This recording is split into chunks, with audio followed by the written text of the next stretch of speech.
Hello प्यारे बच्चों, हम लोगों का स्वागत है। तो आज के इस वीडियो हम लोग क्लास 12th का पॉलिटिकल साइंस का चैप्टर 3 जिसको अमेरिका वर्चस्व जिस चैप्टर का नाम है, तो इससे टॉप 20 एमसीक्यूज़ देखने वाले जो कि बिहार बोर्ड में हर बार अधिकतर पूछे जाते हैं, जो बहुत ही इंपॉर्टेंट चैप्टर है। तो आप लोग इसको देख सकते हैं। पहले आपको 20 क्वेश्चन मिलेंगे, यहाँ पर क्वेश्चन रहेंगे, यहाँ पर ऑप्शन है, फिर इसका व्याख्या या ऑप्शन में से कोई एक सही होंगे तो आखिर सही है तो क्यों सही है, इस वजह का व्याख्या है, जिससे कि आपका बहुत ही कॉन्सेप्ट क्लियर होगा। रटी रटाई ऑब्जेक्टिव नहीं पढ़ना। तो चलो बिना टाइम गवाए शुरू करते हैं। यदि इससे पहले आप लोगों ने चैप्टर 1 और 2 का नहीं देखे तो डिस्क्रिप्शन में प्ले लिस्ट का लिंक है, आप लोग देख सकते हो वहाँ से। प्रश्न 1, शीत युद्ध की समाप्ति के बाद कौन सा देश विश्व में एकमात्र महाशक्ति बनकर उभरा? तो यहाँ पर 4 ऑप्शन है, लेकिन हम लोग ऑप्शन को इग्नोर करते हुए सिर्फ जो आंसर होंगे उसी को टिक लगाते हुए चलेंगे, जिससे कि हम लोग का टाइम बचे। लेकिन आप लोगों को जो है कि ऑप्शन से देखना है, चारों ऑप्शन से, ताकि नहीं तो अगर मान लो सिर्फ आप भी ऑप्शन जो सटीक आंसर है वही देख के जाओगे, वहाँ पर एग्जाम में पूछ लेगा तो 4 ऑप्शन देखकर आप कन्फ्यूज आ जाओगे। इसलिए अभी इसी ऑप्शन देख कर चलना है आप लोगों को। देखो वह क्या, आखिर क्यों अमेरिका उभरा? देखो 1991 में सोवियत संघ के विघटन के बाद अमेरिका दुनिया का एकमात्र महाशक्ति सुपर पावर बन गया, जिसे यूनिपोलर पावर भी कहा जाता है। देखा, इसलिए कहा जाता है, यहाँ से आपको मिल गया। जैसे अमेरिका उभरा तो कब उभरा था? तो 1991 में सोवियत संघ का विघटन हुआ था तब। इस लेवल का जो क्वेश्चन जो है ना आपको पूरा यूट्यूब पर नहीं मिलेगा, खंगाल कर देख लोगे तो ऑब्जेक्टिव भी कॉन्सेप्ट के साथ रटा रटाया नहीं। प्रश्न 2, अमेरिका की विदेशी नीति का मुख्य उद्देश्य क्या था? तो अमेरिका की विदेशी नीति का मुख्य उद्देश्य जो था कि पूंजीवाद का प्रसार था। आप लोग यहाँ पर इसका व्याख्या पढ़ सकते हैं। अमेरिका ने अपनी नीतियों के माध्यम से पूंजीवाद व्यवस्था को फैलाने और विश्व अर्थव्यवस्था में अपना प्रभुत्व बनाए रखने की कोशिश की। प्रश्न 3, ऑपरेशन डेजर्ट स्टॉर्म किस देश के विरुद्ध चलाया गया था? तो आपके सही उत्तर हो जाएंगे इराक के विरुद्ध चलाया गया था। और कौन चलाया था? तो अमेरिका ने चलाया था ऑपरेशन डेजर्ट स्टॉर्म। देखो 1991 में इराक ने कुवैत पर कब्जा कर लिया था, इराक ने कुवैत पर कब्जा कर लिया था, तो इसलिए अमेरिका ने संयुक्त राष्ट्र के समर्थन से ऑपरेशन डेजर्ट स्टॉर्म के तहत इराक पर हमला किया था, ताकि कुवैत पर कब्जा छोड़ दे Iraq.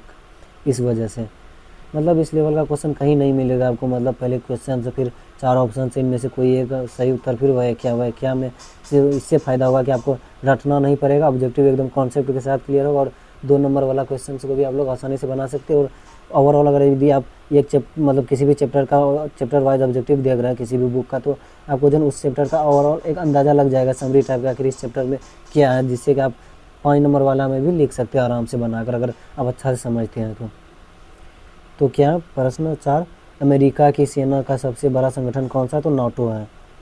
Option A is the correct answer. देखो नाटो का फुल फॉर्म क्या है? North Atlantic Treaty Organization. America के नेतृत्व वाला सैन्य संगठन है जो यूरोप व उत्तरी अमेरिका के देशों को जोड़ता है। प्रश्न 5, अमेरिका की एक तरफा कार्यवाही को क्या कहा जाता है? अमेरिका की एक तरफा कार्यवाही को क्या कहा जाता है? तो आपका सही उत्तर हो जाएंगे ऑप्शन बी, यूनिलेटरलिज्म कहा जाता है। अब यूनिलेटरलिज्म का अर्थ क्या है? जब कोई देश बना अन्य देशों की सहमति के अकेले निर्णय ले ले और कार्रवाई करे, उसे ही यूनिलेटरलिज्म कहा जाता है। अब 2 नंबर वाला भी पूछ लिया अगर कि यूनिलेटरलिज्म, यूनिलेटरली क्या यार ऐसा वर्ड है ना, क्या बोले, यूनिलेटरलिज्म से क्या तात्पर्य है? तो आप लोग यहाँ पर लिख सकते हैं, जब कोई देश बिना अन्य देशों की सहमति के अकेले निर्णय ले और कार्रवाई करे तो उसे यूनिलेटरलिज्म कहते हैं। प्रश्न 6, 9/11 जिसको कि शॉर्ट फॉर्म है 9/11, किसका 9/11 है? जो कि 11 सितंबर 2001 की घटना कहाँ हुई थी?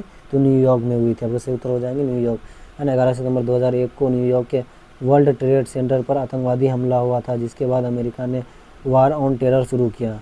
तो वार ऑन टेरर कौन शुरू किया था? अमेरिका ने किया था। यहाँ पर प्रश्न 7, वार ऑन टेरर अभियान का नेतृत्व किसने किया था? तो किसने नेतृत्व किया था? तो जॉर्ज बुश ने किया था और अमेरिका ने किया था, है ना।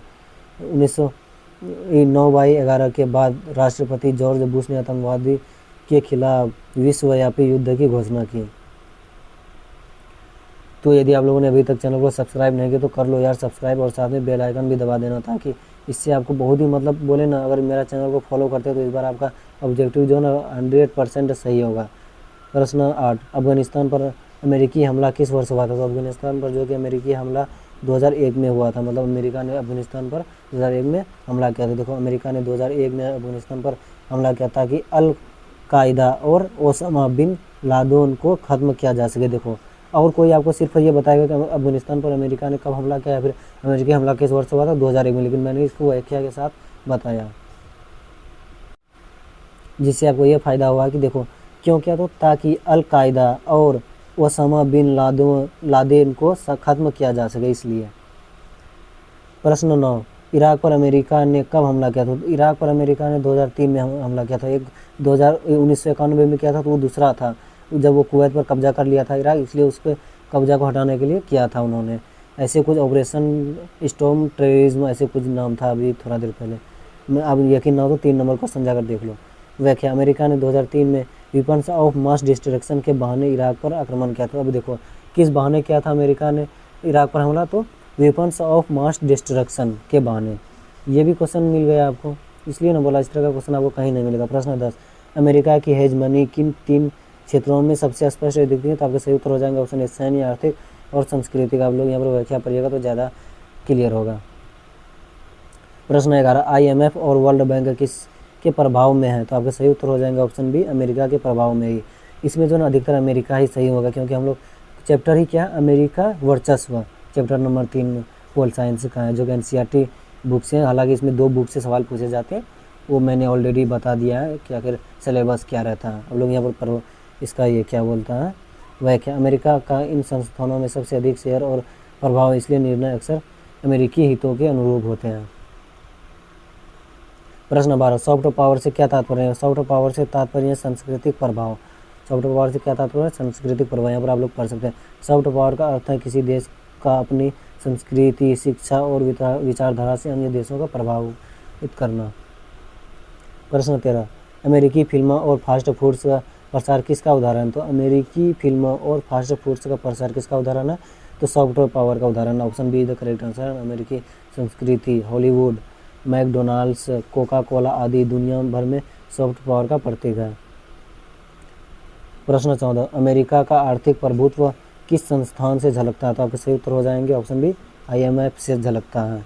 यहाँ पर देखो अमेरिका IMF और वर्ल्ड बैंक दोनों पर बड़ा नियंत्रण रखता है, जिससे उसकी आर्थिक नीतियाँ विश्व स्तर पर प्रभाव डालती हैं। यहाँ पर यदि वर्ल्ड बैंक रहता तो वो भी सही उत्तर हो जाता। प्रश्न 15, अमेरिकी हेजमनी की शुरुआत किस वर्ष से मानी जाती है? तो अमेरिकी हेजमनी की शुरुआत जो कि 1991 ईस्वी से मानी जाती है। तो आपको यहाँ पर आप लोग इसका व्याख्या पढ़ सकते हो। तो आप लोग को रिमाइंडर दिला दूँ, यदि अभी तक आप लोगों ने चैनल को सब्सक्राइब नहीं किया तो सब्सक्राइब करके साथ में बेल आइकन भी दबा लो और अपने दोस्तों में भी शेयर करो, ताकि वो लोग भी पढ़ें और अच्छे मार्क्स से स्कोर कर पाए।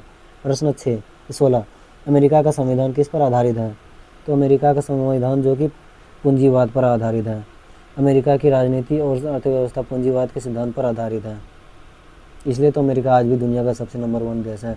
अमेरिकी प्रभुत्व के खिलाफ कौन सा आंदोलन विकसित हुआ? तो आपके अमेरिकी प्रभुत्व के खिलाफ कौन सा आंदोलन हुआ? तो एंटी ग्लोबलाइजेशन मूवमेंट है ना। अमेरिका के आर्थिक नीतियों और वैश्वीकरण के खिलाफ कई देशों में विरोध हुआ, जिसे एंटी ग्लोबलाइजेशन मूवमेंट्स कहा गया। प्रश्न 18, अमेरिका की सैन्य शक्ति को क्या कहा जाता है? तो हार्ड पावर कहा जाता है। Option A the correct answer. आप लोग यहाँ व्याख्या पढ़ लो। प्रश्न 19, अमेरिका का सबसे बड़ा प्रतिद्वंद्वी अब कौन सा देश माना जाता है? तो आपके सही उत्तर हो जाएंगे ऑप्शन नंबर बी, चीन। आर्थिक और तकनीकी शक्ति के क्षेत्र में चीन अमेरिका का सबसे बड़ा प्रतिद्वंद्वी बन चुका है। चीन भी मतलब बहुत ज़्यादा विकसित हो चुका है ना। प्रश्न 20, अमेरिका के प्रभुत्व को समाप्त करने के लिए अन्य देश ने किस नीति को अपनाया था? तो आपके सही उत्तर हो जाएंगे संतुलन की नीति को। यहाँ पर आप लोग क्या पढ़ सकते हो। तो अब आप लोगों का काम है कमेंट बॉक्स में बताना कि 20 में से आप लोगों ने कितना का उत्तर दे पाए, ऑनेस्टली बताना। और यदि कोई सवाल हो बिहार बोर्ड से रिलेटेड या फिर किसी भी बोर्ड से रिलेटेड, आप लोग पूछ सकते हैं, मैं उसका जवाब जरूर दूंगा। और हाँ, चैनल को सब्सक्राइब नहीं करो जरूर कर लेना और अपने दोस्तों में भी शेयर